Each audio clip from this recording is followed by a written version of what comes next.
ভাইয়ের চ্যানেল বাস পাখি YouTube channel এবং পেজ দুটোই যেন ভালো জায়গায় পৌঁছে যায় আলহামদুলিল্লাহ।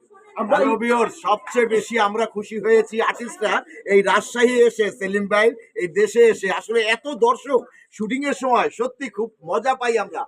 বাস পাখি চ্যানেল সবাই ফলো দিবেন এবং সাথে থাকবেন, শেয়ার করবেন। আচ্ছা, আমার একটা প্রশ্ন আছে, এই যে আপনারা যখন কাজ করেন বা আমরা কাজ দেখি, যখন মাঠে দর্শক না থাকে খেলতে কিন্তু ভালো লাগে না। এখন দর্শক আছে, আপনাদের কাজ করতে অনুভূতি আরে অনুভূতির কথা আর কি বলবো, আসলে সত্যি আমরা মুগ্ধ। এত দর্শক কিন্তু কোনো নয়েজ নাই, সবাই কত শান্তভাবে আমাদের শুটিং দেখতেছে। আই লাভ ইউ সেলিম ভাই, আই লাভ ইউ। রাজশাহীকে তো অনেক ভালো লাগছে নাকি? হ্যাঁ, রাজশাহী অল দ্য বেস্ট। গাড়ি লাগবে, গাড়ি চলে আসছে। ভালো থাকবেন দর্শক বন্ধুরা, ভালো থাকবেন সবাই। মেঘ ভাইকে সাপোর্ট করবেন। মেঘ ভাই এই থেকে এসেছে, উনি খুব খুব ভালো মানুষ, আমার দেখা সেরা মানুষের মধ্যে। উনি সেরা নায়ক কিনা জানি না, সেরা মানুষ হিসাবে আমার প্রিয় ভাই, কলেজার ভাই, আত্মার সাথে সম্পর্ক এবং প্রিয় দাদু। উনার আমি ভক্ত, ওনার একজন বিগ ফ্যান।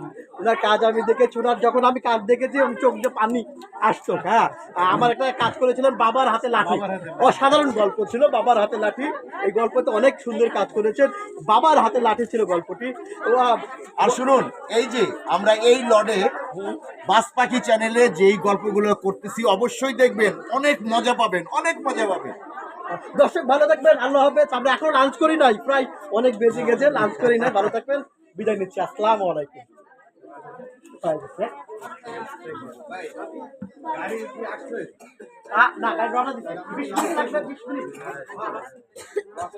হ্যাঁ, লাঞ্চটা সেরে দেন, আমরা লাঞ্চ করেই কিন্তু ওই সিন একদম ফার্স্টের সিন